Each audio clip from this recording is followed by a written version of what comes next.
شاہ ایران کے سامنے رقص نہ کر کے موت کے منہ میں جانے والی نیلو کا یادگار واقعہ اور ان کے فنی کیریئر کی مکمل داستان محبت کی خاطر کتنے مذاہب تبدیل کیے، جانیے اس ویڈیو میں۔ 1940 کو پاکستان کے شہر سرگودا کے مسیحی گھرانے میں پیدا ہونے والی لڑکی جس کا نام نیلو الیگزینڈر تھا اور ان کا خاندان مسیحی مذہب سے تعلق رکھتا تھا، لیکن پھر آپ کو فلم انڈسٹری میں آنے کا شوق ہوا تو چونکہ آپ کو رقص کرنے کی عادت سی پڑ گئی تھی اور شادی بیاہ کے موقع پر آپ کا رقص کافی پسند کیا جاتا تھا، اور اسی کے بعد جب آپ نے اپنے اس صلاحیت کو بطور پروفیشن اپنایا تو پھر لوگ دیکھتے ہی رہ گئے، اور آپ چونکہ پاکستان کے فلم انڈسٹری کے دہانے پر پہنچ چکی تھی اور فلم انڈسٹری میں آپ کی انٹری ہوئی اور آپ نے فلمی دنیا میں بھی اپنی اداکاری کے ساتھ ساتھ رقص سے اپنا نام کمایا۔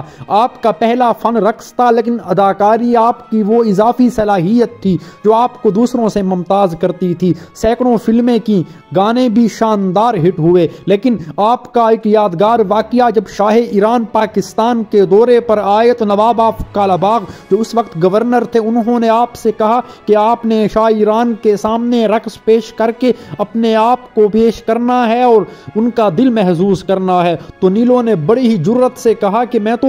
فن کے ذریعے لوگوں کے چہروں پر مسکراہٹ ضرور بکھیرتی ہوں، لیکن کسی بادشاہ یا چند ٹکے کے عوض کسی کے سامنے اپنی عزت کا سودا نہیں کر سکتی۔ اور پھر اسی کے بعد آپ پر بہت زیادہ زور کیا گیا اور آپ کو بالکل جب اٹھانے کے لیے وہ آئے تو آپ نے خواب آور گولیاں کھا لی، جس کی وجہ سے آپ بے ہوش ہو گئیں اور آپ کو ہاسپٹل لے جایا گیا۔ وہاں پر کافی عرصہ آپ کی طبیعت خراب رہی اور موت کے منہ سے آپ واپس آئیں، یعنی کہ موت کی منہ میں جانے کا فیصلہ آپ نے کر لیا، لیکن چند ٹکوں کے عوض اور چند لوگوں کو خوش کرنے کی نیت سے کسی بادشاہ کے سامنے ڈانس پیش کر کے اپنی عزت کا سودا منظور نہ ہوا۔ اسی کی بعد نیلوفر کے لیے معروف شاعر حبیب جالب نے ایک نظم لکھی جس کا بول تھا، تو کہ ناواقف آداب غلامی ہے ابھی رقص زنجیر پہن کر بھی کیا جاتا ہے، اور پھر یہ نظم آپ ہی کے اوپر ایک گانے کی صورت میں فلمائی گئی اور اداکارہ نیلو کو اس واقعے نے سدا یاد رکھا۔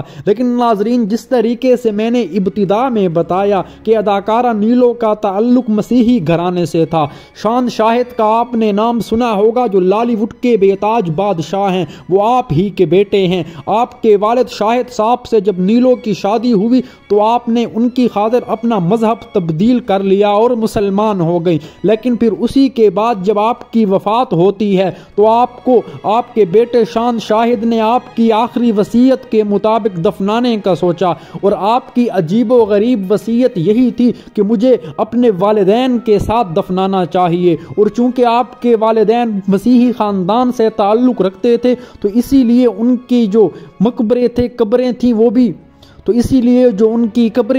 مسیحی قبرستان کے اندر تھی۔ اپنے والد اور والدہ کے ساتھ دفنانے کی خواہش آپ نے کر تو لی، لیکن جب آپ کی وفات ہوئی تو شان شاہد کے لیے بہت بڑا امتحان تھا کہ وہ اپنی والدہ کی وصیت پر عمل کرے یا لوگوں کی باتیں سننا برداشت کرے، اور چونکہ اس نے پھر پورے میڈیا کو ایک جگہ بٹھایا اور ان کی تدفین مسیحی قبرستان میں کر دی، اور ان کی جو قبر ہے اس کے اوپر عیسائیوں کا جو نشان ہوتا ہے وہ بھی لگا ہوا ہے، یعنی کہ آپ نے آخری وقت میں شاید اپنا پرانا مذہب دوبارہ اختیار کر لیا، لیکن یہ تو اللہ ہی جانے کیا حقیقت ہے۔ نیلو بیگم کی اداکاری، فنکاری اور رقص کو پاکستان فلم انڈسٹری میں بہت زیادہ پسند کیا گیا۔ سینکڑوں فلموں میں آپ نے اپنی اداکاری اور فن کے جوہر دکھائے، لیکن آپ کا وہ واقعہ جو میں نے عرض کیا اس نے آپ کو ایک ایسی جرت مند اور دلیر اداکارہ کا خطاب دلوایا کہ آپ کو آج تک بھی جب یاد کیا جاتا ہے بے ساختہ سلوٹ کیا جاتا ہے۔ اور اسی کے علاوہ آپ کا بیٹا شان شاہ جو پاکستان فلم انڈسٹری کے چند بڑے اداکاروں میں سے ایک بنا، اور اس نے بھی اپنے فن کے بلبوتے پر پوری فلم